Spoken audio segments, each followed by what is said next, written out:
mahasiswa dari STAR Sekolah Tinggi Teknik Atlas Nusantara.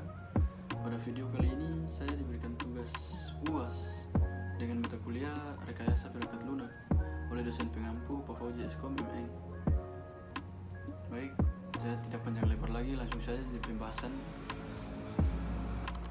Baik, pembahasan yang pertama tentang analisis kebutuhan pengguna. Pembukaan setiap aplikasi hebat berawal dari pemahaman mendalam terhadap kebutuhan penggunanya. Tahap pertama dalam pengembangan perangkat lunak adalah analisis kebutuhan. Studi kasusnya kita akan menggunakan contoh aplikasi kasir desa untuk mempermudah pemahaman. Visual, tampilan gambar atau ikon sederhana yang mempresentasikan toko di desa. Proses pengumpulan kebutuhan, yaitu wawancara. Bagaimana kita tahu apa yang dibutuhkan? Pertama, kita bisa melakukan wawancara langsung dengan pemilik toko. Visual icon.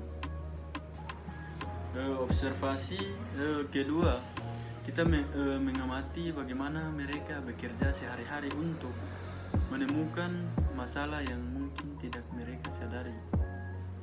Servis ketiga, menyebarkan kuesioner sederhana kepada beberapa pemilik toko untuk mengumpulkan data lebih luas. Hasil analisisnya, dari proses tersebut kita menemukan kebutuhan utama, mencatat penjualan, mengelola stok barang, dan melihat laporan pendapatan harian. Visual, tampilan daftar kebutuhan dalam bentuk poin-poin.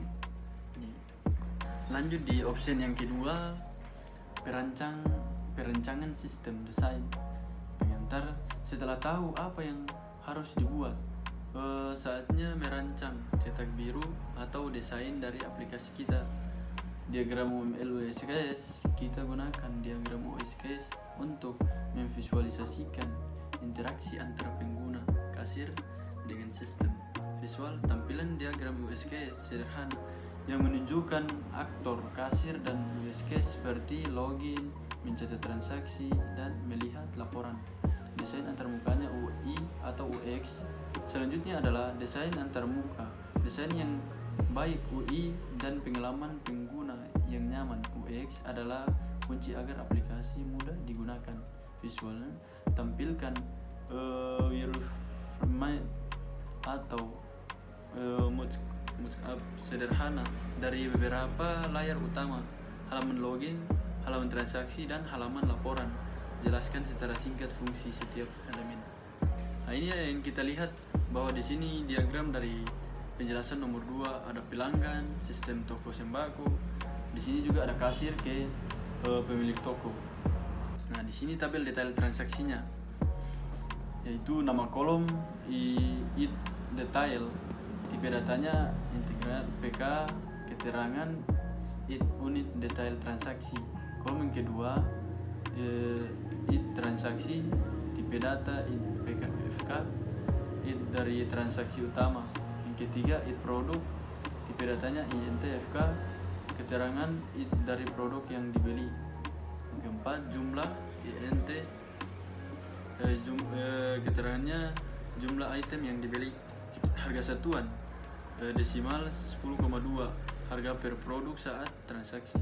Subtotal desimal 10,2 juga, dan itu jumlahnya harga satuan. Baik, masuk di penjelasan nomor 3, pengujian. Antar aplikasi sudah jadi, tapi apakah sudah berjalan tanpa masalah? Disinilah tahap pengujian berperan. Metode pengujian, kita gunakan metode black box testing, di mana kita menguji aplikasi dari sudut pandang pengguna tanpa perlu melihat kodenya. Simulasi pengujiannya, skenario 1 berhasil. Kita coba masukkan nama barang dan jumlah yang divalid, lalu klik simpan. Hasilnya transaksi berhasil. Ya, skenario kedua gagal. Kita coba simpan tanpa mengisi jumlah. Hasilnya muncul pesan error. Jumlah harus diisi. Visual simulasi dengan pesan error. Tujuan pengujian adalah menemukan bug atau sebelum aplikasi digunakan oleh pengguna. Lanjut di pembahasan yang nomor 4, pemeliharaan. Ntar pekerjaan tidak berhenti setelah aplikasi dirilis. Tahap pemeliharaan memastikan aplikasi tetap andal. Menangani bug. Jika pengguna melaporkan bug, tim mengembang akan mereplikasi masalah, mencari penyebab di kode, memperbaikinya, dan merilis versi baru.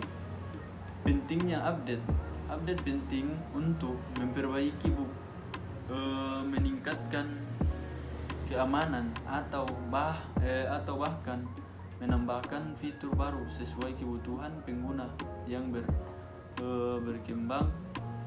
Visual tampilan icon bug, perbaikan dan update. Baik, poin yang terakhir yaitu penutup.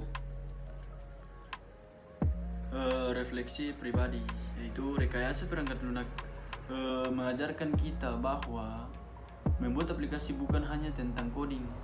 Ini adalah sistematis yang melibatkan pemahaman terhadap manusia,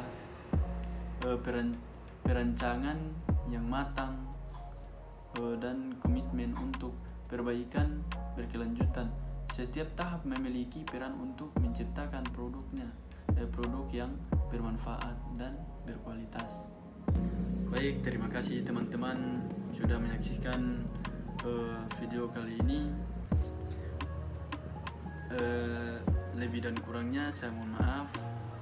Wabillahi taufiq walhidayah. Wassalamualaikum warahmatullahi wabarakatuh.